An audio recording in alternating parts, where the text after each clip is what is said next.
ഞാൻ ഇന്ന് ആരാണോ എന്താണോ അതെല്ലാം അങ്കമാലിയിലെ ജനങ്ങൾ കാരണമാണ്. റോജി എം ജോൺ എന്ന MLA-ക്ക് റോജി എം ജോൺ എത്ര മാർക്ക്? അല്ല, ഞാൻ അങ്ങനെ നമ്മൾ സ്വയം മാർക്കിടുന്ന ആളല്ലല്ലോ. നമ്മളങ്ങനെ സ്വയം മാർക്കിട്ടത് കൊണ്ടായില്ലല്ലോ. ഇടയ്ക്ക് ഒന്ന് എയറിൽ കയറിയിരുന്നു ഒരു നിയമസഭയിലെ ഒരു ചോദ്യവുമായി ബന്ധപ്പെട്ട്. അത് അത് നമ്മുടെ പാർലമെന്ററി പാർട്ടി ഓഫീസിൽ നിന്നാണ് ചോദ്യങ്ങൾ ഫ്രെയിം ചെയ്ത് പോകുന്നത്. ഇപ്പോൾ ദേവസ്വം മന്ത്രി ദേവസ്വം ബോർഡിന്റെ ഭാഗമല്ലെന്നുള്ളത് എല്ലാവർക്കും അറിയാം. പക്ഷേ ദേവസ്വം മന്ത്രി ദേവസ്വം ബോർഡ് പ്രസിഡന്റുമാരുടെ യോഗം വിളിക്കാറുണ്ട്. നമ്മൾ അതിനെ സംബന്ധിച്ച് ചോദിച്ചൊരു ചോദ്യം, ഒരു തവണ നമ്മൾ കളവ് നടത്തിയാൽ പിടിക്കപ്പെട്ടില്ല എന്ന് തോന്നിയാൽ അതേ കളവ് വീണ്ടും നടത്തും. ശബരിമലയിൽ യഥാർത്ഥത്തിൽ നടന്നതാണ്. പാട്ടിൽ ഉറച്ചു നിൽക്കുന്നു. അത് കേരളത്തിലെ ജനങ്ങൾ മുഴുവൻ ഏറ്റെടുത്തൊരു കാര്യമല്ലേ. MP ഗോവിന്ദന്റെ യാത്ര നടത്തിയ പോലെ ബംഗാളികളെയും ഇതര സംസ്ഥാനക്കാരെയും കൊണ്ടുവന്നിട്ടല്ലോ നമ്മൾ ജാഥ നടത്തുന്നത്. പൊതുയാത്രയുടെ വേദിയിൽ കണ്ട സ്നേഹത്തള്ളലൊക്കെ പക്ഷെ ഇപ്പോഴും ഉണ്ട്. അദ്ദേഹത്തെ വിളിക്കണ്ട എന്ന് പറഞ്ഞപ്പോൾ വിളിച്ചപ്പോഴാണ് അദ്ദേഹത്തിന് ആ നീരസം പറഞ്ഞത്. അദ്ദേഹത്തിന് ഒരു മൈക്ക് കിട്ടാൻ വേണ്ടിയിട്ട് കിടന്ന് കലവല കൂട്ടുന്ന ഒരാളോ ഒന്നും അല്ല ഷാഫി പറമ്പിൽ എന്നുള്ളത് അദ്ദേഹം തന്നെ അത് പറഞ്ഞു. സമയപരിമിതി മൂലം ഒരു തലമുറയെ പലായനത്തിലേക്ക് തള്ളിവിട്ടൊരു ഗവൺമെന്റ് ആയിരുന്നു. പക്ഷേ നിയമനങ്ങളുടെ വേറൊരു കണക്കും അപ്പുറത്ത് അവതരിപ്പിക്കുന്നുണ്ട്. റാങ്ക് ലിസ്റ്റ് നോക്കുകുത്തിയായി നിയമനം കിട്ടിയത് പിൻവാതിലൂടെ കിട്ടിയ ആളുകളാണ് കൂടുതൽ. ഇപ്പോൾ ഏതാണ്ട് 6 ലക്ഷം കോടിയുടെ കടക്കണിയിലേക്ക് കേരളം എത്തിയിരിക്കുന്നു. സർക്കാർ ഉദ്യോഗസ്ഥർക്കും പെൻഷൻകാർക്കും ഒക്കെ കൊടുക്കാനുള്ള കുടിശ്ശിക വേറെ. ക്രൈസ്തവ അല്ലെങ്കിൽ മുസ്ലിം അല്ലെങ്കിൽ ഹിന്ദു എന്ന നിലയ്ക്ക് വോട്ടിനെ കാണാൻ ആഗ്രഹിക്കുന്നു. ബൈബിളിൽ പറയുന്നുണ്ട് ആട്ടിൻതോലണിഞ്ഞ ചെന്നായ്ക്കൾ എന്ന് പറയുന്നുണ്ട്.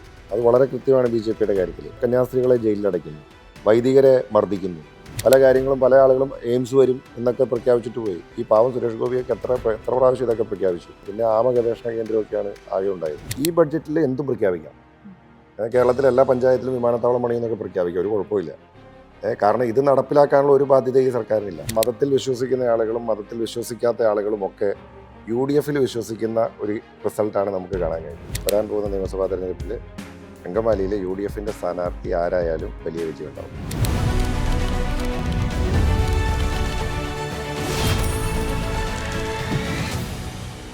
റിപ്പോർട്ടർ ഇലക്ഷൻ പോഡ്കാസ്റ്റിലേക്ക് എല്ലാ പ്രിയപ്പെട്ട പ്രേക്ഷകർക്കും സ്വാഗതം. നമ്മോടൊപ്പം ഇന്ന് Angamaly MLA Roji M John ആണുള്ളത്.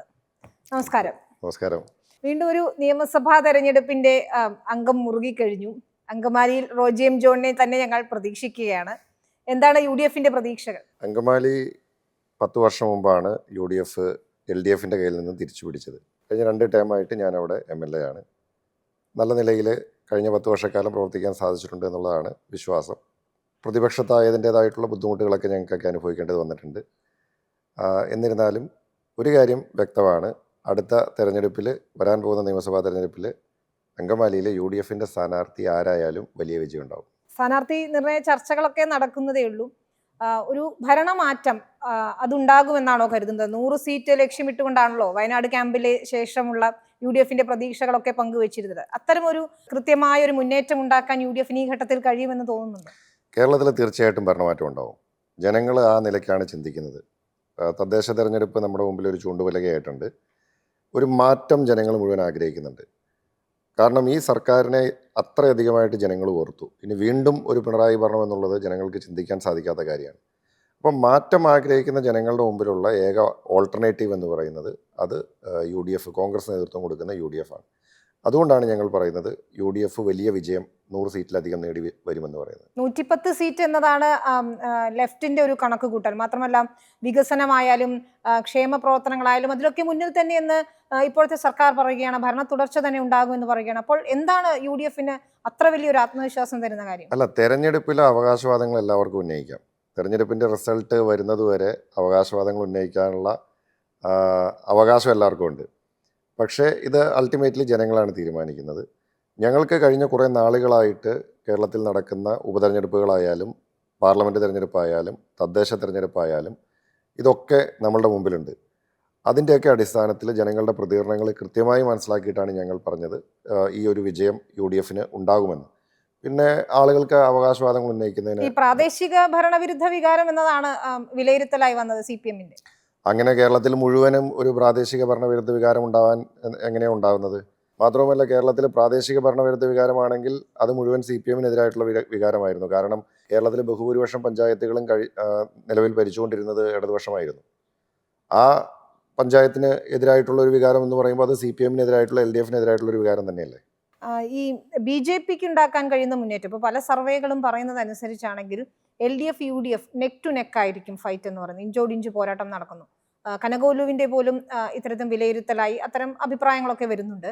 BJP ഏതാണ്ട് 15%-ലധികം വോട്ട് പിടിച്ചുകൊണ്ട് വലിയ രീതിയിൽ മുന്നേറ്റം ഉണ്ടാക്കുമെന്ന് കൂടിയാണ് പല രീതിയിലുള്ള വിലയിരുത്തലുകളും സർവേകളും ഒക്കെ വരുന്നത്. BJP അത്ര വലിയ മുന്നേറ്റം ഉണ്ടാക്കുമെന്ന് ഞാൻ കരുതുന്നില്ല. കാരണം BJPക്ക് ഈ തദ്ദേശ തെരഞ്ഞെടുപ്പിൽ യഥാർത്ഥത്തിൽ പാർലമെൻറ്റ് തെരഞ്ഞെടുപ്പിൽ ഉണ്ടായ ഒരു മുന്നേറ്റം പോലും കൈവരിക്കാനായിട്ട് അവർക്ക് കഴിഞ്ഞില്ല. തിരുവനന്തപുരം കോർപ്പറേഷൻ വിജയിച്ചു എന്നുള്ള ഒരു കാരണം കൊണ്ട് കേരളത്തിൽ വലിയ മുന്നേറ്റം ഉണ്ടായി എന്നുള്ള ഒരു പ്രചരണം BJP നടത്തുകയാണ്. പക്ഷേ യഥാർത്ഥത്തിൽ കണക്കുകൾ വെച്ച് പരിശോധിക്കുമ്പോൾ പാർലമെൻറ്റ് തെരഞ്ഞെടുപ്പിനെ അപേക്ഷിച്ച് താരതമ്യേന BJPയുടെ പെർഫോമൻസ് താഴോട്ടാണ് പോയത്. ഉദാഹരണത്തിന് തൃശ്ശൂർ കോർപ്പറേഷൻ, എനിക്ക് ചുമതലയുണ്ടായിരുന്ന തൃശ്ശൂർ കോർപ്പറേഷനാണ്. തിരുവനന്തപുരം കോർപ്പറേഷൻ പോലെ തൃശ്ശൂർ കോർപ്പറേഷൻ പിടിക്കും എന്ന് വലിയ പ്രചരണം അവർ നടത്തിയിട്ട് യാതൊരു മുന്നേറ്റവും ഉണ്ടാക്കാൻ BJPക്ക് അവിടെ സാധിച്ചില്ല. അപ്പോൾ അതുകൊണ്ട് അത്തരത്തിലുള്ള ഞാൻ പറഞ്ഞല്ലോ അവകാശവാദങ്ങളൊക്കെ എല്ലാ ഭാഗത്തുനിന്നും ഉണ്ടാകും. പക്ഷേ BJPക്ക് ഒരു ഡിസൈഡിങ് ഫാക്ടറായിട്ട് ഈ തെരഞ്ഞെടുപ്പിലേക്ക് വരാൻ കഴിയില്ല. ഈ ക്രൈസ്തവ ന്യൂനപക്ഷ വോട്ടുകൾ അത് തദ്ദേശ തെരഞ്ഞെടുപ്പിൽ UDFന് പൂർണ്ണമായ ഒരു അനുകൂല തരംഗം ഉണ്ടാക്കിയിട്ടില്ല എന്നൊരു വിലയിരുത്തൽ ചില കോണുകളിൽ നിന്നൊക്കെ വരികയുണ്ടായി. താങ്കൾക്ക് എന്താണ് തോന്നുന്നത്? അല്ല, നമ്മളിതിനെ ക്രൈസ്തവ അല്ലെങ്കിൽ മുസ്ലിം അല്ലെങ്കിൽ ഹിന്ദു എന്ന നിലയ്ക്ക് വോട്ടിനെ കാണാൻ ആഗ്രഹിക്കുന്നില്ല. നമ്മൾ കാണുന്നത് കാസർഗോഡ് മുതൽ തിരുവനന്തപുരം വരെ എല്ലാ ജില്ലകളിലും നമുക്ക് പഞ്ചായത്തുകളിൽ മുന്നേറ്റം ഉണ്ടാക്കാൻ സാധിച്ചിട്ടുണ്ട്. നമുക്ക് ബ്ലോക്ക് പഞ്ചായത്തിൽ, മുനിസിപ്പാലിറ്റികളിൽ, ജില്ലാ പഞ്ചായത്തുകളിലൊക്കെ മുന്നേറ്റം ഉണ്ടാക്കാൻ സാധിച്ചിട്ടുണ്ട്. ഇനി നിങ്ങൾ പറഞ്ഞ അടിസ്ഥാനത്തിൽ നമ്മൾ ഒരു റിലീജിയസ് കോൺസെൻട്രേഷൻ നോക്കിയാൽ മലബാർ മേഖലയിൽ നമുക്ക് അവിടെ മുസ്ലിം കമ്മ്യൂണിറ്റിക്ക് മജോറിറ്റി ഉള്ള സ്ഥലങ്ങളിൽ നമ്മൾ വിജയിച്ചിട്ടുണ്ട്. സെൻട്രൽ കേരളയിൽ ഈ പറയുന്ന എറണാകുളത്തായാലും കോട്ടയത്തായാലും ഒക്കെ പത്തനംതിട്ടയിലൊക്കെ ക്രിസ്ത്യൻ കമ്മ്യൂണിറ്റി നല്ല രീതിയിൽ കോൺസെൻട്രേഷൻ ഉള്ള സ്ഥലങ്ങളാണ്. അവിടെയൊക്കെ നമുക്ക് വിജയിച്ചിട്ടുണ്ട്. ഇനി തെക്കോട്ട് പോയാലും അതുപോലെ തന്നെ എല്ലാം ഇപ്പോൾ ഹിന്ദു കമ്മ്യൂണിറ്റി ഉള്ള സ്ഥലങ്ങൾ. ഇപ്പോൾ നമ്മൾ കമ്മ്യൂണിറ്റി അടിസ്ഥാനത്തിലല്ല നമ്മളിതിനെ കാണുന്നത്. ഇതൊരു പാൻ കേരള റിസൾട്ടാണ്. കാസർഗോഡ് മുതൽ തിരുവനന്തപുരം വരെയുള്ള എന്താ പറയുന്ന മതത്തിൽ വിശ്വസിക്കുന്ന ആളുകളും മതത്തിൽ വിശ്വസിക്കാത്ത ആളുകളും ഒക്കെ UDFൽ വിശ്വസിക്കുന്ന ഒരു റിസൾട്ടാണ് നമുക്ക് കാണാൻ കഴിഞ്ഞത്. ഈ സ്ഥാനാർത്ഥി നിർണയത്തിലൊക്കെ പലപ്പോഴും ഈ സമുദായ സമവാക്യങ്ങളൊക്കെ കൂടി പരിഗണിക്കാറില്ലേ? അല്ല, സ്വാഭാവികമായും കേരളം എന്ന് പറയുന്നത് നമ്മൾ ഒരു മതേതര രാജ്യമാണ്. നമുക്ക് എല്ലാ മതത്തിലും പെട്ട ആളുകൾ ഇവിടെയുണ്ട്. അപ്പോൾ നമുക്ക് സ്വാഭാവികമായും നമ്മളൊരു കോൺസ്റ്റിറ്റ്യുവൻസി എടുത്ത് പരിശോധിക്കുമ്പോൾ ആ കോൺസ്റ്റിറ്റ്യുവൻസിയിലെ വിജയസാധ്യത നോക്കി ഒരു മികച്ച സ്ഥാനാർത്ഥിയെ നമ്മൾ തിരഞ്ഞെടുക്കുകയാണ്. അതിനകത്ത് ഇപ്പോൾ ഒരു ക്രൈസ്തവ ഭൂരിപക്ഷമുള്ള ഒരു പ്രദേശത്ത് ചിലപ്പം അവിടുത്തെ ഒരു സ്ഥാനാർത്ഥി ഒരു ക്രൈസ്തവ സ്ഥാനാർത്ഥിയായിരിക്കും. കാരണം അത്രയും ആളുകളുള്ള ഒരു സ്ഥലത്ത് അവിടുത്തെ ലീഡർഷിപ്പ് എന്ന് പറയുന്നതും സ്വാഭാവികമായും അതിനകത്ത് മെജോറിറ്റി ക്രിസ്ത്യൻ കമ്മ്യൂണിറ്റിയിൽപ്പെട്ട ആളായിരിക്കും. ഇപ്പം മുസ്ലിം കമ്മ്യൂണിറ്റിക്ക് വലിയ പ്രോമിനൻസ് ഉള്ള ഒരു സ്ഥലത്ത് അവിടെ പാർട്ടിയുമായി ബന്ധപ്പെട്ടുകൊണ്ട് അവിടുത്തെ ലീഡർഷിപ്പിൽ നിൽക്കുന്ന ആളുകളും സ്വാഭാവികമായും ആ നിലയ്ക്ക് തന്നെയുള്ള ആളുകളായിരിക്കും. ഇപ്പോൾ ചില സ്ഥലങ്ങളിൽ ചിലപ്പോൾ അങ്ങനെ ആയിരിക്കാം. നമുക്ക് അതിനേക്കാൾ ഇപ്പോൾ മതത്തിനപ്പുറത്ത് ചിലപ്പം ലീഡർഷിപ്പിൽ നിൽക്കുന്ന ആളുകളുണ്ടാവും. പറയട്ടെ, ഉദാഹരണത്തിന് ഇപ്പം ഞാൻ പറയാം, ഇപ്പോൾ പാലക്കാട് മണ്ഡലത്തിൽ കോൺഗ്രസ് പാർട്ടി ഷാഫി പറമ്പിലിനെ സ്ഥാനാർത്ഥിയായി നിശ്ചയിച്ചത് അവിടെ മുസ്ലിം കമ്മ്യൂണിറ്റി മെജോറിറ്റി ഉണ്ടായിട്ടല്ലല്ലോ. അവിടെ ലീഡർഷിപ്പിൽ അവിടെ വിജയസാധ്യതയുള്ളത് ഷാഫി പറമ്പിലാണ് എന്ന് കണ്ടുകൊണ്ടാണ് അന്ന് ഷാഫി പറമ്പിലിനെ അവിടെ സ്ഥാനാർത്ഥിയാക്കിയത്. അപ്പോൾ എന്ന് പറഞ്ഞതുപോലെ നമ്മളെല്ലാവരും ഉൾക്കൊണ്ടു പോകുന്ന ഒരു പ്രസ്ഥാനമാണ്.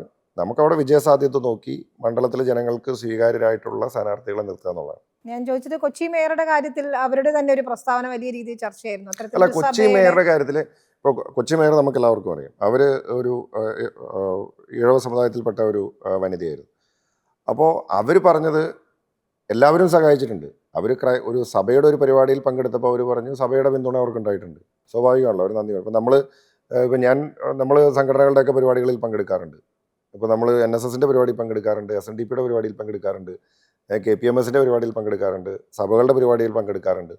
അപ്പം നമ്മൾ സ്വാഭാവികമായും ഒരു സ്ഥലത്ത് ഒരു MLA ആയി ജയിച്ചു വന്നു അല്ലെങ്കിൽ ഒരു മേയറായി വിജയിച്ചു വരുമ്പോൾ അവർ നൽകിയ പിന്തുണയ്ക്ക് നമ്മൾ അവർക്ക് നന്ദി പറയുന്നു. ഈ NSS SNDP ഒരു സമുദായ ഐക്യത്തിനുള്ള ശ്രമം ഉണ്ടായി, അത് പിന്നീട് പാളിപ്പോവുകയും ചെയ്തു. പക്ഷേ NSS ജനറൽ സെക്രട്ടറി സ്വീകരിച്ചൊരു നിലപാട്, പ്രത്യേകിച്ച് പ്രതിപക്ഷ നേതാവിനെതിരെയൊക്കെ സ്വീകരിച്ച നിലപാട്, പറഞ്ഞ വാക്കുകൾ ഒരുപക്ഷെ ഈ സഭയുടെയൊക്കെ തിണ്ണ നിരങ്ങുന്നയാൾ എന്നൊക്കെയാണ് പ്രതിപക്ഷ നേതാവിനെ വിലയിരുത്തിയതും അല്ലെങ്കിൽ പ്രതിപക്ഷ നേതാവിനെ കുറിച്ച് പറഞ്ഞതും. അപ്പോൾ അത്തരത്തിൽ NSSന്റെ ഒക്കെ ഒരു നിലപാട് അത് ഈ നിയമസഭാ തെരഞ്ഞെടുപ്പിൽ UDFന് അനുകൂലമാകുമെന്ന് കരുതുന്നുണ്ടോ? അല്ല, അതൊക്കെ വളരെ കൃത്യമായിട്ട് പ്രതിപക്ഷ നേതാവ് തന്നെ പറഞ്ഞിട്ടുണ്ട്. അത് അദ്ദേഹത്തോടുള്ള ചില വ്യക്തിപരമായിട്ടുള്ള ചില ഇഷ്ടക്കുറവ് കൊണ്ട് ആയിരിക്കാമെന്ന് പ്രതിപക്ഷ നേതാവ് പറഞ്ഞിട്ടുണ്ട്. അതിനപ്പുറത്തേക്ക് സാമുദായിക സംഘടനകൾ എന്ന നിലയിൽ NSSനോ SNDPക്കോ കോൺഗ്രസ് എന്ന രാഷ്ട്രീയ പാർട്ടിയോടോ UDF എന്ന പ്രസ്ഥാനത്തോടോ ഒരു തരത്തിലുമുള്ള ഒരു എതിർപ്പുണ്ട് എന്ന് ഞങ്ങളാരും കരുതുന്നില്ല. ഈ സ്ഥാനാർത്ഥി നിർണയ ചർച്ചകൾ അതിപ്പോൾ നടക്കുമ്പോൾ പലയിടത്തും പല സമയത്തും നമ്മൾ പൊട്ടലും ചീറ്റലുകളും ഒക്കെ കണ്ടിട്ടുണ്ട്. ഗ്രൂപ്പ് സമവാക്യം അനുസരിച്ചാണ് സ്ഥാനാർത്ഥികളെ നിശ്ചയിക്കുന്നതെന്ന് പറഞ്ഞു കേട്ടിട്ടുണ്ട്. ഇത്തവണത്തെ ഒരു സ്ഥാനാർത്ഥി നിർണയം അത് എന്തൊക്കെയായിരിക്കും അതിന്റെ ക്രൈറ്റീരിയ? എത്രയും ഈ പ്രശ്നങ്ങളൊന്നും ഇല്ലാണ്ട് നടത്താൻ കഴിയുമെന്ന് തോന്നുന്നുണ്ടോ? തീർച്ചയായിട്ടും നമുക്ക് പാർട്ടിയിൽ നമ്മളിപ്പോൾ കാണേണ്ട ഒരു കാര്യം, പണ്ടുണ്ടായിരുന്ന AI എന്ന നിലയിലുള്ള അല്ലെങ്കിൽ മൂന്നാം ഗ്രൂപ്പ് എന്നൊക്കെ നിലയിലുള്ള ഗ്രൂപ്പ് സംവിധാനങ്ങളൊക്കെ ഒരു കാലഘട്ടത്തിൽ ഉണ്ടായിരുന്നു. അതൊക്കെ ഒരു യാഥാർത്ഥ്യമായിരുന്നു പാർട്ടിയിൽ. പക്ഷേ ഇന്ന് അങ്ങനെയുള്ള ആ ഗ്രൂപ്പ് സംവിധാനങ്ങളൊക്കെ ഒരു പരിധിവരെ ഇല്ലാതായി എന്ന് വേണം നമുക്ക് കാണാനായിട്ട്. ആ ഗ്രൂപ്പിന് അതീതമായി വിജയസാധ്യത നോക്കി പാർട്ടി എന്ന ഒരു താല്പര്യം മുന്നിൽ നിർത്തി സ്ഥാനാർത്ഥികളെ നിർണയിച്ച് മത്സരിപ്പിച്ചതുകൊണ്ടാണ് ഈ പഞ്ചായത്ത് തിരഞ്ഞെടുപ്പിൽ നമുക്ക് ഇത്രയും വലിയൊരു വിജയം ഉണ്ടായതിൻ്റെ അകത്ത് ഒരു പ്രധാനപ്പെട്ട കാരണം. അപ്പോൾ ആ നിലയ്ക്ക് തന്നെ നിയമസഭാ തെരഞ്ഞെടുപ്പിൽ വരുമ്പോഴും നമ്മൾക്ക് അവിടെ വിജയസാധ്യത ഏറ്റവും സ്യൂട്ടബിൾ ആയിട്ടുള്ള കാൻഡിഡേറ്റ് എന്നുള്ളൊരു പരിഗണന മാത്രമേ ഉള്ളൂ. ഇപ്പോൾ നമ്മൾ പല ആളുകളും പഴയ പോലെ വലിയ ഗ്രൂപ്പിൻ്റെ വക്താക്കളൊക്കെ ആയിട്ട് നടന്നിരുന്ന പല ആളുകളും ആ ഗ്രൂപ്പ് രാഷ്ട്രീയമൊക്കെ ഉപേക്ഷിച്ച് അതിനപ്പുറത്തേക്ക് പാർട്ടി എന്നുള്ളൊരു വികാരത്തിൽ ഒറ്റക്കെട്ടായിട്ട് മുന്നോട്ട് പോകുന്ന ഒരു കാഴ്ചയാണ് കാണാൻ സാധിക്കുന്നത്. പൊതുയുഗയാത്രയുടെ വേദിയിൽ കണ്ട സ്നേഹത്തള്ളലൊക്കെ പക്ഷെ ഇപ്പോഴും ഉണ്ട്. അല്ല, അതൊക്കെ അതിനെ സംബന്ധിച്ചൊക്കെ DCC പ്രസിഡന്റും പ്രതിപക്ഷ നേതാവും ഒക്കെ വളരെ കൃത്യമായിട്ട് പറഞ്ഞു. ഇപ്പോൾ ഷാഫിയെ ഞങ്ങൾക്കൊക്കെ നന്നായിട്ട് അറിയാം. ഇപ്പോൾ അവിടെ ഉണ്ടായ ഞാൻ പറഞ്ഞല്ലോ തെറ്റായ പ്രചരണങ്ങൾ ചില വരുന്നത്, ഒരു സംസാരിക്കാൻ വിളിച്ചോ വിളിച്ചില്ലോ എന്നതിൻ്റെ പേരിൽ ഒരു പരിപാടിയിൽ നിന്ന് ഇറങ്ങിപ്പോകുന്ന അല്ലെങ്കിൽ അതിനെ ദേഷ്യപ്പെടുന്ന ഒരാളൊന്നുമല്ല ഷാഫി പറമ്പിൽ. അദ്ദേഹമൊക്കെ അതിനൊക്കെ മേലെ ചിന്തിക്കുകയും അതിനൊക്കെ അപ്പുറത്ത് നിന്ന് പ്രവർത്തിക്കുകയൊക്കെ ചെയ്യുന്ന ഒരാളാണ്. അദ്ദേഹം തന്നെ അത് പറഞ്ഞു, സമയപരിമിതി മൂലം അവിടെ പരിപാടി പെട്ടെന്ന് ഒത്തിരി വൈകി ആരംഭിച്ചതുകൊണ്ട് അദ്ദേഹത്തെ വിളിക്കണ്ട എന്ന് പറഞ്ഞപ്പോൾ വിളിച്ചപ്പോഴാണ് അദ്ദേഹത്തിന് ആ നീരസം പറഞ്ഞത്. പക്ഷേ അതൊരു വേദിയിൽ കാണിക്കേണ്ടിയിരുന്ന അത് അതിൻ്റെ അപ്പുറത്തേക്ക് ആ രീതിയിലേക്കുള്ള വ്യാഖ്യാനങ്ങൾ വന്നപ്പോഴാണ് അത് അങ്ങനെ അത്തരം ചർച്ചകളിലേക്ക് പോയത്. നമ്മളൊരു വിഷയത്തെ കാണുന്നു, ശരീരഭാഷ അത് വലിയ രീതിയിൽ അവിടെ ഇത്ര വലിയൊരു പരിപാടിയിലാണ് അങ്ങനെ ഞങ്ങളൊക്കെ തമ്മിൽ എന്തെല്ലാം കാര്യങ്ങൾ സംസാരിക്കുന്നു, സൗഹൃദത്തിൽ സംസാരിക്കും, ഞങ്ങൾ ചിലപ്പോൾ അങ്ങോട്ടും ഇങ്ങോട്ടും എന്താ പറയുക ദേഷ്യപ്പെട്ട് സംസാരിക്കുന്നു ഒക്കെ സാഹചര്യങ്ങളൊക്കെ ചിലപ്പോൾ ഉണ്ടാവും. ഒരു പരിപാടി, ഇത്രയും വലിയൊരു പരിപാടി നടക്കുന്നതിനകത്ത് ആയിരക്കണക്കിന് ആളുകൾ വന്നിരിക്കുകയാണ്. ഇതിപ്പോൾ MV ഗോവിന്ദൻ്റെ യാത്ര നടത്തിയ പോലെ ബംഗാളികളെയും ഇതര സംസ്ഥാനക്കാരെയും കൊണ്ടുവന്നിട്ടല്ലല്ലോ നമ്മൾ ജാഥ നടത്തുന്നത്. ആ ജാഥയിൽ വരുന്ന ഒരു പങ്കാളിത്തം, ആളുകളുടെ ഒരു തള്ളിക്കയറ്റം അത് നമ്മൾ കാണുന്നുണ്ട്. അപ്പോൾ അങ്ങനെ ഒരു പരിപാടി ഒരു 1.5 മണിക്കൂറോളം വൈകി മുന്നോട്ട് പോകുമ്പോൾ അതിൻ്റെ സംഘാടകർക്കുണ്ടാകുന്ന ഒരു സംഘർഷം, മാനസിക സംഘർഷമൊക്കെ നമുക്കൊക്കെ മനസ്സിലാക്കാവുന്നതേ ഉള്ളൂ. അപ്പോൾ അതൊക്കെ അതിൻ്റെ ഭാഗമായിട്ടൊക്കെ, അതിൻ്റെ അപ്പുറത്തേക്കുള്ള ഒരു പ്രാധാന്യമൊന്നും അതിനൊന്നും ആരെങ്കിലും ലോക്കൽ MP പരിഗണിക്കേണ്ടിയിരുന്നു എന്ന് കെ മുരളീധരൻ ഉൾപ്പെടെയുള്ളവർ പറയുന്നു. ലോക്കൽ MP അവിടെ ജാഥയുമായി ബന്ധപ്പെട്ടുകൊണ്ട് വടകരയിലല്ല, അദ്ദേഹം കാസർഗോഡ് മുതൽ ജാഥയുടെ ഭാഗമായിട്ട് മുഴുവനുള്ള ഒരാളാണ്. അപ്പോൾ അതുകൊണ്ട് അദ്ദേഹത്തിന് അവിടെ ഒരു പ്രത്യേകിച്ചൊരു പരിചയപ്പെടുത്തലോ അദ്ദേഹത്തിനൊരു മൈക്ക് കിട്ടാൻ വേണ്ടിയിട്ട് കിടന്ന് കലവല കൂട്ടുന്ന ഒരാളോ ഒന്നും അല്ല ഷാഫി പറമ്പിൽ എന്നുള്ളത് എല്ലാവർക്കും അറിയാം. ഈ ഒരുപാട് വിസ്മയങ്ങൾ വരുമെന്ന് പറഞ്ഞതാണ്. അങ്ങനെ ഇനിയും വിസ്മയങ്ങൾ ഈ യാത്ര തീരുമ്പോഴേക്കും വരുന്നുണ്ടോ? അല്ല, നിരവധി ആളുകൾ പാർട്ടിയിലേക്കും മുന്നണിയിലേക്കും ഒക്കെ കടന്നു വരുന്നുണ്ട്.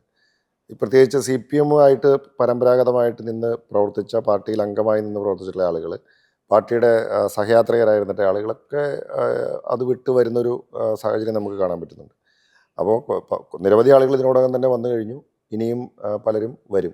നമ്മൾ പാലക്കാടിനെ കുറിച്ച് പറഞ്ഞപ്പോൾ പാലക്കാട് പലതരം പരീക്ഷണങ്ങൾ നടത്താൻ പോകുന്നു, സർപ്രൈസ് സ്ഥാനാർത്ഥി വരുന്നു. ഇപ്പോൾ രാഹുൽ മാങ്കൂട്ടത്തിൽ വിഷയം അതൊരു പക്ഷേ കോൺഗ്രസിന് അടുത്ത കാലത്ത് കോൺഗ്രസിന് ഉണ്ടാക്കിയ ഏറ്റവും വലിയ നാണക്കേടുകളിൽ ഒന്നായിരുന്നു. പാർട്ടി അത് നടപടിയെടുക്കുകയും ഒക്കെ ചെയ്തു എന്ന് പറയുമ്പോൾ പോലും തെരഞ്ഞെടുപ്പിൽ അതൊരു ഫാക്ടറായി വരില്ല എന്ന് ഉറപ്പുണ്ടോ? കാരണം മറുഭാഗത്ത് വലിയ രീതിയിലുള്ള പ്രചാരണം അതുമായി ബന്ധപ്പെട്ട് നടക്കുന്നുണ്ട്. അല്ല, പാർട്ടി അതിനകത്ത് ഒരു വിഷയം ഉണ്ടായപ്പോൾ ആ പാർട്ടി കൂടി ആലോചിച്ച് പാർട്ടി ഒരു തീരുമാനമെടുത്തു.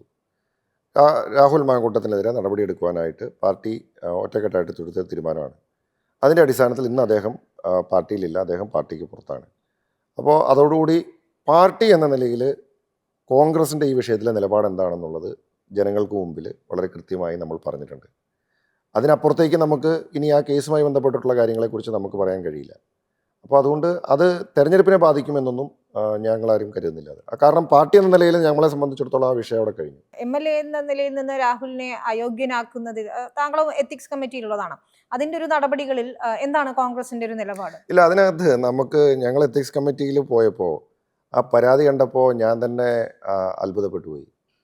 ആ പരാതിയിൽ പറഞ്ഞിരിക്കുന്നത്, അതായത് CPMൻ്റെ MLA ആയിട്ടുള്ള ഒരാൾ നൽകിയിരിക്കുന്ന പരാതി, അതിൽ പറഞ്ഞിരിക്കുന്നത് രാഹുൽ മാങ്കൂട്ടത്തിൽ സഭയുടെ അന്തസ്സിന് നിരക്കാത്ത നിലയിലുള്ള പ്രവർത്തനം അദ്ദേഹത്തിൻ്റെ ഭാഗത്തുനിന്നുണ്ടായി, ഈ വിഷയം നിയമസഭയിൽ ഉന്നയിക്കാൻ അനുവദിക്കണമെന്നാണ് എഴുതിയിരിക്കുന്നത്. നിങ്ങൾ ആ പരാതി കണ്ടോ എന്ന് എനിക്കറിയില്ല.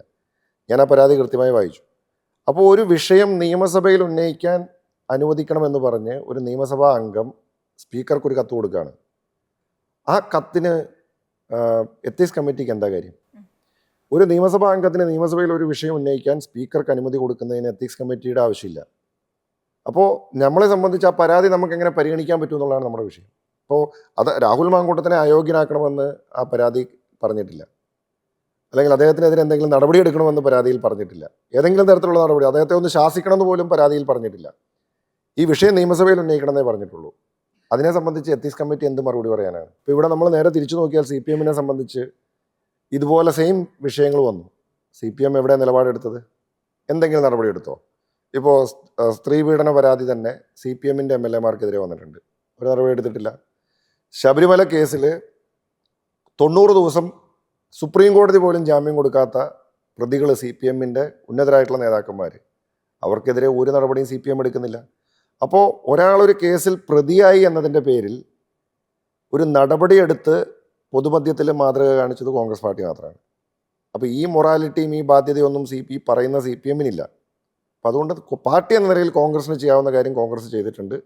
അത് ജനങ്ങൾ കൃത്യമായി മനസ്സിലാക്കും.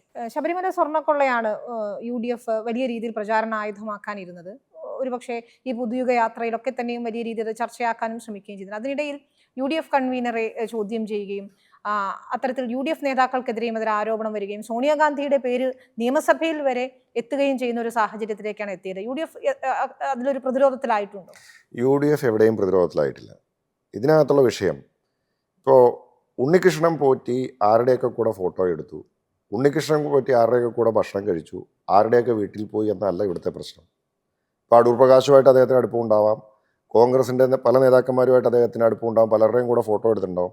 ഇപ്പോൾ ഒരു കേസ് വന്നാൽ ആ കേസിലെ പ്രതിയായിട്ടുള്ള ആളുടെ കൂടെ ഫോട്ടോ എടുത്ത ആളുകളെ മുഴുവൻ ചോദ്യം ചെയ്യുക എന്നുള്ളതാണോ കേസിൻ്റെ നടപടി? ഇവിടെ എന്താ കാണേണ്ടത്? അദ്ദേഹത്തിന് ഈ കളവ് നടത്താനായിട്ട് സഹായം ചെയ്ത ആരാണെന്നുള്ളതാണ് കണ്ടുപിടിക്കേണ്ടത്, അല്ലെങ്കിൽ ആ കളവിൽ കൂട്ടുനിന്ന ആളുകളെയാണ് കണ്ടുപിടിക്കേണ്ടത്.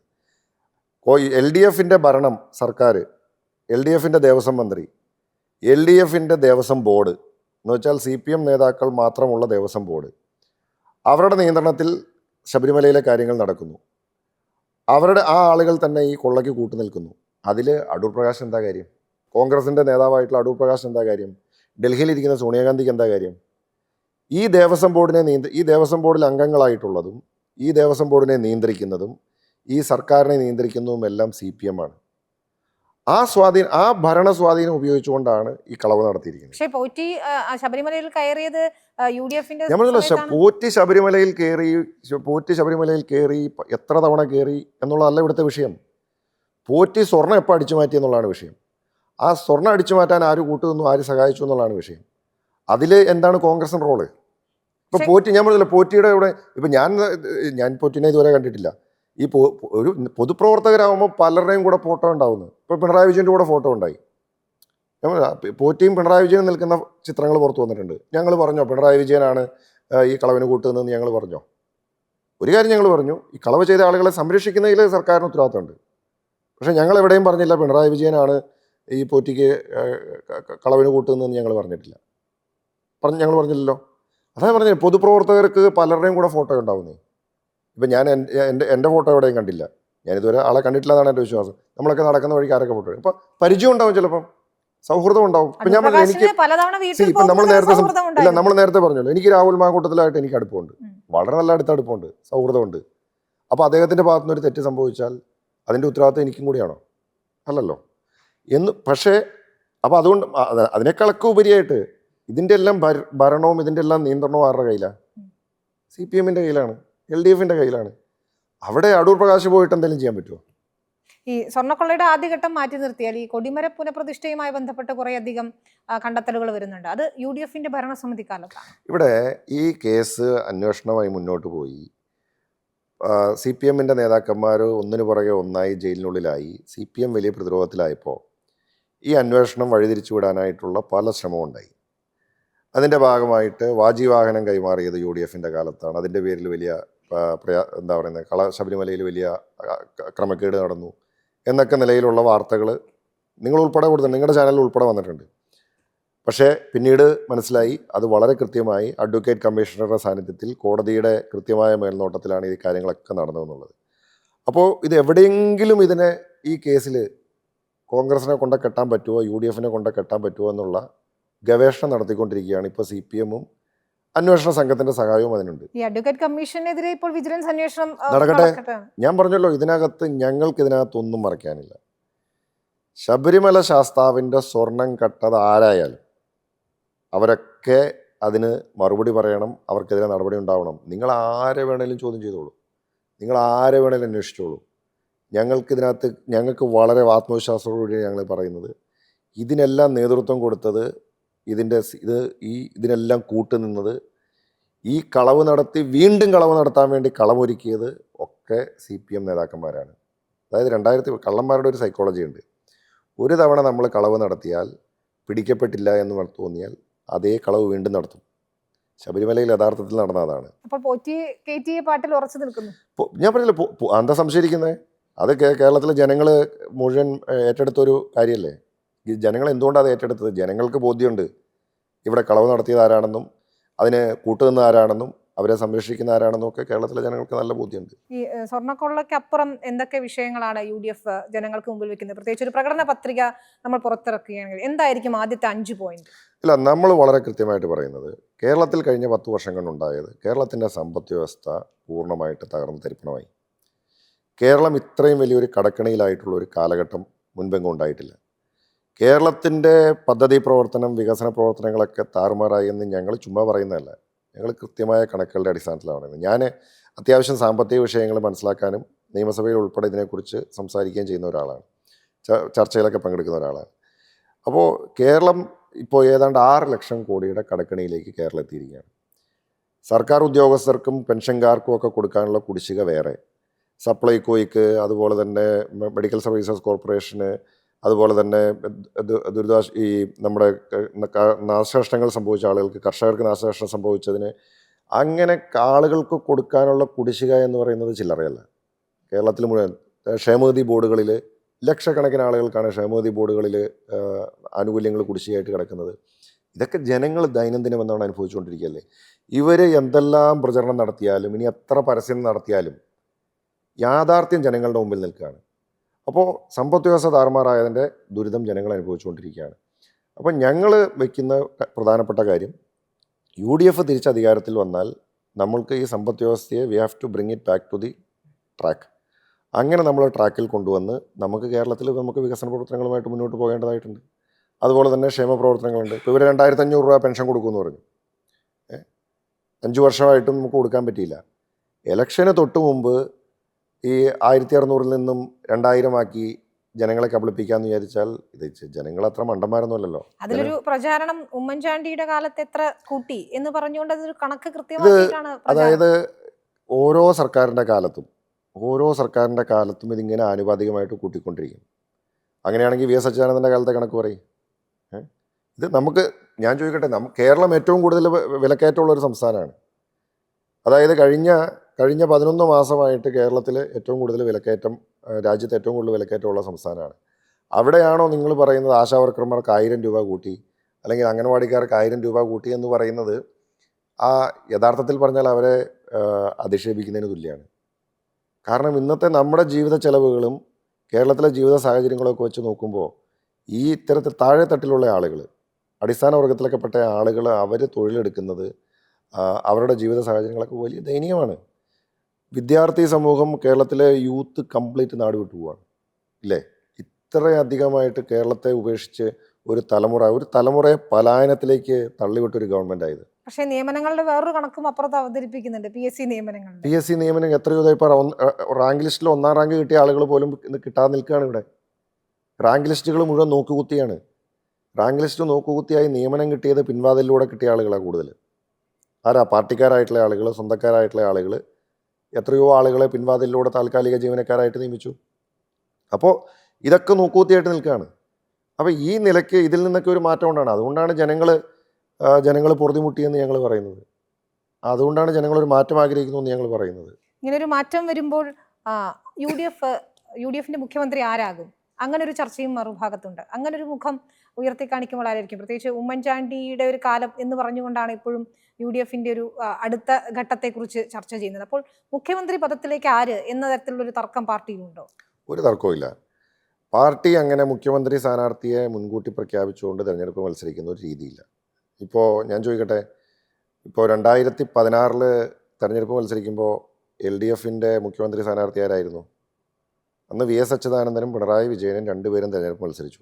അന്ന് ഇവർ പറഞ്ഞോ ഞങ്ങൾ പിണറായി വിജയനാണ് ഞങ്ങളുടെ മുഖ്യമന്ത്രി സ്ഥാനാർത്ഥി എന്ന് LDF പറഞ്ഞിരുന്നോ? പറഞ്ഞില്ലല്ലോ. 2021 വന്നപ്പോൾ സ്വാഭാവികമായി അദ്ദേഹം മുഖ്യമന്ത്രി ആയതുകൊണ്ട് അദ്ദേഹം കണ്ടിന്യൂ ചെയ്ത് വന്നു. ഞങ്ങൾ ഈ കോൺഗ്രസിനെ സംബന്ധിച്ചിടത്തോളം സമാനമായ സാഹചര്യം നമുക്ക് കോൺഗ്രസിനും ഉണ്ടായിരുന്നു. ഇപ്പോൾ ഉമ്മൻചാണ്ടി സാറ് മുഖ്യമന്ത്രിയായി നിന്ന സമയത്ത് അദ്ദേഹം തെരഞ്ഞെടുപ്പ് മത്സരിച്ചപ്പോൾ അതിൻ്റെ ഒരു കണ്ടിന്യൂറ്റി സ്വാഭാവികമായ ആളുകൾ പ്രതീക്ഷിച്ചിട്ടുണ്ട്. അപ്പോൾ അതുകൊണ്ട് കോൺഗ്രസിനെ സംബന്ധിച്ചിടത്തോളം അങ്ങനെ ഒരു മുഖ്യമന്ത്രി സ്ഥാനാർത്ഥിയെ മുൻകൂട്ടി പ്രഖ്യാപിക്കുന്ന രീതിയില്ല. ഇപ്പം ഞാൻ കർണാടകയിൽ ചുമതല ഉണ്ടായിരുന്നു. കർണാടകയിൽ ഞങ്ങൾ തെരഞ്ഞെടുപ്പ് മത്സരിച്ച സമയത്ത് ഞങ്ങൾ മുഖ്യമന്ത്രി സ്ഥാനാർത്ഥിനെ പ്രഖ്യാപിച്ചില്ലല്ലോ. തെരഞ്ഞെടുപ്പ് വിജയിച്ചതിന് ശേഷം MLA-മാരുടെ അഭിപ്രായങ്ങളും എല്ലാവരുടെയും പൊതു അഭിപ്രായങ്ങളൊക്കെ പരിഗണിച്ച് ആ പാർട്ടി ആ സമയത്ത് കൃത്യമായ തീരുമാനം എടുക്കും. അങ്കമാലിയിലേക്ക് വരുമ്പോൾ അങ്കമാലി ശബരി പാതയൊക്കെ വലിയ രീതിയിൽ ചർച്ചയാകുന്നുണ്ട്. ഒപ്പം ആ രീതിയിലുള്ള ഒരു വികസന പ്രവർത്തനം അങ്കമാലിയിൽ കൊണ്ടുവരാനായി എന്ന് കരുതുന്നുണ്ടോ താങ്കൾക്ക്? ഇല്ല, അങ്കമാലി ശബരി റെയിൽപാത ഞാൻ കഴിഞ്ഞ ദിവസം എനിക്ക് വളരെ വിചിത്രമായിട്ട് തോന്നി. എത്രയോ വർഷമായി നമ്മൾ ചർച്ച ചെയ്യുന്നൊരു കാര്യമാണ്. നിങ്ങൾ പരിശോധിച്ച് നോക്കുക, 2021 ജനുവരി മാസത്തിൽ LDF സർക്കാർ അന്ന് കൂടിയ ക്യാബിനറ്റ്, ഞാൻ കൃത്യമായിട്ട് ഡേറ്റ് പറയാൻ, ജനുവരി 6-ാം തീയതി അന്ന് കൂടിയ ക്യാബിനറ്റ് തീരുമാനമെടുത്തു. ശബരി പാതയുടെ മൊത്തം ചെലവായിട്ടുള്ള ഏകദേശം 2800 കോടി രൂപയുടെ 50% കിഫ്ബി വഴി സംസ്ഥാനം വഹിക്കുമെന്ന് തീരുമാനിച്ചു. തെരഞ്ഞെടുപ്പിന് തൊട്ടു മുമ്പ്. തെരഞ്ഞെടുപ്പ് കഴിഞ്ഞു, സർക്കാർ അധികാരത്തിൽ വന്നു. 1 രൂപ സംസ്ഥാന സർക്കാർ ഈ ശബരി പാതയുടെ ഭൂമി ഏറ്റെടുക്കാൻ വേണ്ടിയിട്ട് എവിടെയും കൊടുത്തില്ല. 5 വർഷം ഇത് കോൾഡ് സ്റ്റോറേജിലിരുന്നു. അതിനിടയ്ക്ക് ഇതിൻ്റെ അംഗീകാരവും നഷ്ടപ്പെട്ടു. ഇപ്പോൾ വീണ്ടും തെരഞ്ഞെടുപ്പ് വന്നു. അതേ കഴിഞ്ഞ 2021 ജനുവരിയിലായിരുന്നുവെങ്കിൽ ഇപ്പോൾ അത് ഇതായി ജനുവരി അവസാനം അതേ തീരുമാനം, അന്നെടുത്ത അതേ തീരുമാനം. ഇപ്പോൾ ഒറ്റ വ്യത്യാസമേ ഉള്ളൂ. ഇപ്പോൾ അതിൻ്റെ മൊത്തം കോസ്റ്റ് എന്ന് പറയുന്നത് അന്ന് 2800 ആയിരുന്നത് ഇന്ന് ഏകദേശം 3800 കോടി രൂപയായി. ഏതാണ്ട് 1000 കോടി രൂപ അധികമാണ് ഇപ്പോഴത്തെ എസ്റ്റിമേറ്റ്. എന്നിട്ട് പറയാണ് അതിൻ്റെ 50% സംസ്ഥാനം കിഫ്ബി വഴി, സംസ്ഥാന സർക്കാർ കിഫ്ബി വഴി കൊടുക്കുമെന്ന്. അന്നെടുത്ത തീരുമാനം പരിശോധിച്ച് നോക്ക്. അപ്പോൾ ഇതിങ്ങനെ തെരഞ്ഞെടുപ്പ് വരുമ്പോൾ ജനങ്ങളെ പറ്റിക്കുക എന്നുള്ള ഒരു കലാപരിപാടിയാണ് ഈ നടന്നുകൊണ്ടിരിക്കുന്നത്. ഇപ്പോൾ ഈ ഒരു ബഡ്ജറ്റിൻ്റെ പ്രത്യേകത എന്താണെന്നറിയോ?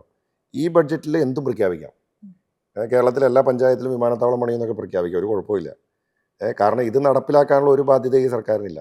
ഈ കേന്ദ്ര സർക്കാരിന്റെ നയങ്ങൾ അല്ലെങ്കിൽ പദ്ധതികൾ അതൊന്നും ഒരു തരത്തിലും നിയമസഭാ തെരഞ്ഞെടുപ്പിലെ ബാധിക്കില്ല എന്നാണോ കരുതേണ്ടത്? BJPയെ അങ്ങനെ അങ്ങ് എഴുതി തള്ളാൻ സാധിക്കുമോ? പ്രത്യേകിച്ച് എന്തു പറഞ്ഞാലും തിരുവനന്തപുരം കോർപ്പറേഷൻ ഒരു പാഠം തന്നെയായിരുന്നു. തിരുവനന്തപുരത്ത് ഇപ്പോൾ നിയമം ഉൾപ്പെടെ പല മണ്ഡലങ്ങളിലും BJP പ്രതീക്ഷ വയ്ക്കുന്നുണ്ട്. BJPയുടെ തന്നെ കണക്കനുസരിച്ച് 3 മണ്ഡലങ്ങളിലും എങ്കിലും അവിടെ തിരുവനന്തപുരത്ത് ജയിക്കുമെന്നാണ് കണക്ക് കൂട്ടൽ വരുന്നത്. അങ്ങനെ അങ്ങ് എഴുതി തള്ളാൻ കഴിയുമോ? പക്ഷേ കേരളത്തിൽ മറ്റു പല വിഷയങ്ങളും ചർച്ചയാകുന്നുണ്ട്. എനിക്കറിയാം ഛത്തീസ്ഗഡിലൊക്കെ കന്യാസ്ത്രീകൾക്കൊക്കെ നേരിട്ട അതിക്രമം താങ്കൾ ഉൾപ്പെടെ അതിൽ ഇടപെട്ടിട്ടുള്ളതാണ്. അപ്പോൾ അത്തരം വിഷയങ്ങൾ നിയമസഭാ തെരഞ്ഞെടുപ്പിൽ ഒരു ചർച്ചാ വിഷയമാകുമെന്ന് കരുതുന്നുണ്ടോ? അല്ല, BJPയുടെ പ്രകടനവും അവരുടെ പെർഫോമൻസും ഒക്കെ തീർച്ചയായിട്ടും ചർച്ച ചെയ്യും. ഇപ്പം നമുക്കറിയാം കേന്ദ്രം ഭരിക്കുന്നത് BJPയാണ്. ഭരണം ആരുടെ കയ്യിലാണെങ്കിലും ആ ഭരണത്തിൻ്റെ ആനുകൂല്യങ്ങൾ അല്ലെങ്കിൽ ആ ഫണ്ടിൻ്റെ വിഹിതം കൃത്യമായിട്ട് കേരളത്തിന് ഉൾപ്പെടെ ലഭിക്കാനുള്ള അവകാശം നമുക്കുണ്ട്. ഇത് ആരുടെ ഔദാര്യമല്ല, ഇത് അവകാശമാണ്. പക്ഷേ ഈ ബഡ്ജറ്റിൽ പോലും, കേന്ദ്ര ബഡ്ജറ്റിൽ പോലും കേരളത്തെ പൂർണ്ണമായിട്ട് അവഗണിച്ച് കളഞ്ഞു. കേരളം എന്നൊരു വാക്ക് ഉച്ചരിക്കാനായിട്ട് അവർക്ക് കഴിഞ്ഞില്ല. ഇവിടെ നമുക്കെല്ലാവർക്കും അറിയാം, ഇവിടെ അതിവേഗ റെയിൽ വരും, പല കാര്യങ്ങളും, പല ആളുകളും എയിംസ് വരും എന്നൊക്കെ പ്രഖ്യാപിച്ചിട്ട് പോയി. ഈ പാവം സുരേഷ് ഗോപിയൊക്കെ എത്ര പ്രാവശ്യം ഇതൊക്കെ പ്രഖ്യാപിച്ചു. എന്നിട്ട് ഇതൊന്നും നടത്താനായിട്ട് അവർക്ക് കഴിഞ്ഞില്ല. പിന്നെ ആമ ഗവേഷണ കേന്ദ്രമൊക്കെയാണ് ആകെ ഉണ്ടായത്. അപ്പോൾ കേരളത്തെ പൂർണ്ണമായി അവഗണിച്ച് മുന്നോട്ട് പോകുന്ന ഒരു നയമാണ് കേന്ദ്രത്തിലുള്ള BJPക്ക്. അവരാണ് കേരളത്തിൽ വന്നിട്ട് വികസിത കേരളം ഉണ്ടാക്കുമെന്ന് പറയുന്നത്. അപ്പോൾ ഇതൊക്കെ ജനങ്ങൾ മനസ്സിലാക്കും. അപ്പോൾ വികസനത്തിൻ്റെ കാര്യത്തിലായാലും കേരളത്തെ പരിഗണിക്കുന്ന കാര്യത്തിലായാലും ഒക്കെ BJPയെ സംബന്ധിച്ച്, കേന്ദ്ര ഗവൺമെൻറ്റിനെ സംബന്ധിച്ച് കേരളം പരിഗണനയിലേ ഇല്ല എന്നുള്ളതാണ് നമുക്കിതിൽ നിന്നൊക്കെ മനസ്സിലാക്കാൻ കഴിയുന്നത്. പിന്നെ BJPയുടെ നയങ്ങൾ, അത് ഇപ്പോൾ ഛത്തീസ്ഗഡിൽ ഉൾപ്പെടെ ഞാൻ അവിടെ പോയി ദിവസങ്ങളോളം താമസിച്ച് ഞാൻ നേരിട്ട് കണ്ടിട്ടുള്ള ഒരാളാണ്. അപ്പോൾ നമുക്കറിയാം ഒരു ക്രൈസ്തവ കന്യാസ്ത്രീ എന്നതിനെ സംബന്ധിച്ച് അവരുടെ തിരുവസ്ത്രങ്ങൾ അവരെ സംബന്ധിച്ച് അത്ര പാവനമായിട്ടുള്ളതാണ്, അല്ലെങ്കിൽ അവരെത്ര എന്താ പറയുന്നത്, അത് മനസ്സിനോട് ചേർത്ത് വയ്ക്കുന്ന ഒന്നാണ്. ഛത്തീസ്ഗഡിൽ മാത്രമല്ല, നോർത്ത് ഇന്ത്യൻ സംസ്ഥാനങ്ങളിൽ പലയിടത്തും ഇപ്പോൾ കന്യാസ്ത്രീകൾക്ക് അവരുടെ സഭാ വസ്ത്രം അണിഞ്ഞ് പുറത്തിറങ്ങി നടക്കാൻ പറ്റാത്ത സാഹചര്യം എന്ന് പറഞ്ഞാൽ എത്ര ദയനീയമായൊരവസ്ഥയാണെന്ന് ആലോചിച്ചെങ്കിൽ. ഇത് ഛത്തീസ്ഗഡിൽ, ഒറീസയിൽ, ഉത്തർപ്രദേശിൽ പല സ്ഥലങ്ങളിലും ഇന്ന് ഇതാണ് നടന്നുകൊണ്ടിരിക്കുന്നത്. BJP അധികാരത്തിലിരിക്കുന്ന സംസ്ഥാനങ്ങളിൽ പള്ളികൾ തകർക്കപ്പെടുന്നു. ഞാൻ അതുപോലെ തന്നെ ഇപ്പം ഞാൻ നേരത്തെ കർണാടകയിൽ തെരഞ്ഞെടുപ്പിൻ്റെ സമയത്ത് ഞാൻ പോകുമ്പോൾ എൻ്റെ അടുത്ത്, അതിനു മുമ്പ് BJP ഗവൺമെൻറ്റാണ്, അവിടെ ആളുകൾ പറഞ്ഞിട്ടുണ്ട്, ഇപ്പോൾ ചില സ്കൂളുകൾ, സഭയുടെ നേതൃത്വത്തിലുള്ള ചില സ്കൂളുകൾ, ആ സ്കൂളുകളിലൊക്കെ സ്വാഭാവികമായും ചിലപ്പം അവിടെ ചിലപ്പോൾ ഒരു ചാപ്പലോ അല്ലെങ്കിൽ കുരിശോ ക്രിസ്തുവിൻ്റെ രൂപമൊക്കെ വയ്ക്കും. അതുപോലും വയ്ക്കാൻ പാടില്ലായിരുന്നു. ഇപ്പോൾ സ്ഥിതി മാറി, കർണാടകയിൽ മാറി, കോൺഗ്രസ് വന്നു കഴിഞ്ഞു. അപ്പോൾ അങ്ങനെ പല സംസ്ഥാനങ്ങളിലും. പക്ഷേ കേരളത്തിൽ സഭകളോട് അടുക്കുന്നതിന് വേണ്ടിയിട്ടുള്ള വലിയ ശ്രമങ്ങൾ നടക്കുന്നത് നമ്മൾ അതെ, കാണുന്നു. അതേ പറഞ്ഞില്ല, നമ്മൾ ഈ ബൈബിളിൽ പറയുന്നുണ്ട്, ആട്ടിൻതോലണിഞ്ഞ ചെന്നായ്ക്കൾ എന്ന് പറയുന്നുണ്ട്. അത് വളരെ കൃത്യമാണ് BJPയുടെ കാര്യത്തിൽ. അവിടെ അവരെടുക്കുന്ന സമീപനം ഇതാണ്. ഇപ്പോൾ മണിപ്പൂരിലെ പള്ളികൾ മൊത്തം തല്ലിപ്പൊളിക്കുന്നു, വടക്കേന്ത്യൻ സംസ്ഥാനങ്ങളിൽ മുഴുവൻ ഇത് ചെയ്തുകൊണ്ടിരിക്കുന്നു. കന്യാസ്ത്രീകളെ ജയിലിലടയ്ക്കുന്നു, വൈദികരെ മർദ്ദിക്കുന്നു. ഫാദർ സ്റ്റാൻസാമിയുടെയൊക്കെ കേസ് നമ്മുടെ മുമ്പിലുണ്ട്. അത് അവിടെ ചെയ്തിട്ട് ഇവിടെ വന്നിട്ട് ഞങ്ങൾ ക്രിസ്ത്യാനികളെ ഉദ്ധരിക്കുമെന്ന് പറഞ്ഞാൽ ഇതൊക്കെ മനസ്സിലാക്കാനുള്ള ബോധം കേരളത്തിലെ ജനങ്ങൾക്കുണ്ടെന്നേ. നമ്മൾ ഇത്രയും നേരം രാഷ്ട്രീയം പറയായിരുന്നു. റോജി എം ജോൺ വലിയ കാർക്കശ്യക്കാരൻ അല്ലെങ്കിൽ ഗൗരവ ഉള്ള മെച്യൂർഡായ ഒരു MLA ആയിട്ടാണ് പൊതുവെ വിലയിരുത്തപ്പെടുന്നത്. ശരിക്കും അങ്ങനെയാണോ? അല്ല, ഞാൻ വലിയൊരു ഗൗരവക്കാരനായിട്ട് ആരും പറയുന്നതായിട്ട് എനിക്ക് തോന്നിയിട്ടില്ല. ഞാൻ എല്ലാവരോടും വളരെ സൗഹൃദമായിട്ട് ഇടപെടുകയും എന്താ പറയുക, വളരെ നല്ല സന്തോഷത്തോടെ ഇടപെടുന്ന ഒരാളായിട്ടാണ് എനിക്ക് തോന്നിയിട്ടുള്ളത്. ഇടയ്ക്ക് ഒന്ന് എയറിൽ കയറിയിരുന്നു ഒരു നിയമസഭയിലെ ഒരു ചോദ്യവുമായി ബന്ധപ്പെട്ട്. അത് അതിനകത്ത് നമ്മുടെ പാർലമെൻ്ററി പാർട്ടി ഓഫീസിൽ നിന്നാണ് ചോദ്യങ്ങൾ ഫ്രെയിം ചെയ്തു പോകുന്നത്. അപ്പോൾ അതിലുണ്ടായ ഒരു ഇതാണ് അത്. അതായത് ദേവസ്വം ബോർഡ് പ്രസിഡന്റുമാരുടെ യോഗം വിളിക്കാറുണ്ട്. ഇപ്പോൾ ദേവസ്വം മന്ത്രി ദേവസ്വം ബോർഡിൻ്റെ ഭാഗമല്ലെന്നുള്ളത് എല്ലാവർക്കും അറിയാം. പക്ഷേ ദേവസ്വം മന്ത്രി ദേവസ്വം ബോർഡ് പ്രസിഡന്റുമാരുടെ യോഗം വിളിക്കാറുണ്ട്. നമ്മൾ അതിനെ സംബന്ധിച്ച് ചോദിച്ചൊരു ചോദ്യമാണ്. അതവിടെ ഫ്രേസ് ചെയ്തിട്ടുണ്ടായില്ല, അതിനപ്പുറത്തേക്കുള്ള ഗൗരവമൊന്നുമില്ല. അങ്കമാലിക്കാർ റോജി എം ജോൺ എന്ന MLAക്ക് എത്ര മാർക്ക് ഇടുമെന്നാണ് കരുതുന്നത്? അതറിയില്ല, അത് ജനങ്ങളല്ലേ മാർക്കിടേണ്ടത്. ഞാൻ 2016 ആദ്യം തെരഞ്ഞെടുപ്പിൽ മത്സരിക്കാൻ അവിടെ വന്നു. അന്ന് ഞാൻ അങ്കമാലിയിൽ ജനിച്ചു വളർന്ന ആളൊന്നും ആയിരുന്നില്ല. ഞാൻ അവിടെ മത്സരിക്കുന്നതിന് ഒരു 5 വർഷം മുമ്പാണ് ഞാൻ അങ്കമാലിയിൽ താമസം. ഞാൻ 2010 ഞാൻ അങ്കമാലിയിൽ വന്ന് താമസമാക്കുന്നത്. കാര്യം പഠിച്ചതൊക്കെ എറണാകുളത്താണ്, ദീർഘകാലമായി എറണാകുളമായിട്ട് ബന്ധമുണ്ടെങ്കിൽ. പക്ഷേ ഞാൻ സ്ഥാനാർത്ഥിയായിട്ട് വന്നപ്പോൾ അങ്കമാലിയിലെ ജനങ്ങൾ എന്നെ സ്വീകരിച്ചു, എന്നെ വിജയിപ്പിച്ചു. ഞാൻ അവിടെ MLA എന്ന നിലയിൽ പ്രവർത്തിക്കുന്നു. ഞാൻ 2021 രണ്ടാം വട്ടം മത്സരിക്കുമ്പോൾ എനിക്ക് 2016 വിജയിച്ചതിനേക്കാൾ വലിയ ഭൂരിപക്ഷത്തിലാണ് എന്നെ 2021 അങ്കമാലിയിലെ ജനങ്ങൾ വിജയിപ്പിച്ചത്. എനിക്ക് ആ നന്ദിയും കടപ്പാടും സ്നേഹവും ഒക്കെ എന്നും അങ്കമാലിയിലെ ജനങ്ങളോടുണ്ട്. ഞാൻ ഇന്ന് ആരാണോ എന്താണോ അതെല്ലാം അങ്കമാലിയിലെ ജനങ്ങൾ കാരണമാണ്. അപ്പോൾ അതുകൊണ്ട് ആ സ്നേഹവും നന്ദിയും കടപ്പാടും ഒക്കെ എന്നും ജനങ്ങളോട് കൂടെ നിന്ന് അവരോടൊപ്പം തിരിച്ചും അത് കൊടുക്കാനായിട്ട് ഞാൻ ശ്രമിച്ചിട്ടുണ്ട്. അപ്പോൾ ആ പ്രതീക്ഷയിൽ തന്നെ, അപ്പോൾ ആ വിശ്വാസത്തിലും ആ പ്രതീക്ഷയിലൊക്കെ തന്നെയാണ് മുന്നോട്ട് പോകുന്നത്. റോജി എം ജോൺ എന്ന MLAക്ക് റോജി എം ജോൺ എത്ര മാർക്ക് ഇടും? അല്ല, ഞാനങ്ങനെ നമ്മൾ സ്വയം മാർക്കിടുന്ന ആളല്ലല്ലോ. നമ്മളങ്ങനെ സ്വയം മാർക്കിട്ടത് കൊണ്ടായില്ലല്ലോ ആളുകൾ. അപ്പോൾ അതൊക്കെ ആളുകൾ, ജനമാണ് വിലയിരുത്തുന്നത്. ജനം വിലയിരുത്തട്ടെ. ഓക്കെ, വളരെ നന്ദി ശ്രീ റോജി എം ജോൺ. എല്ലാ ആശംസ. Thank you.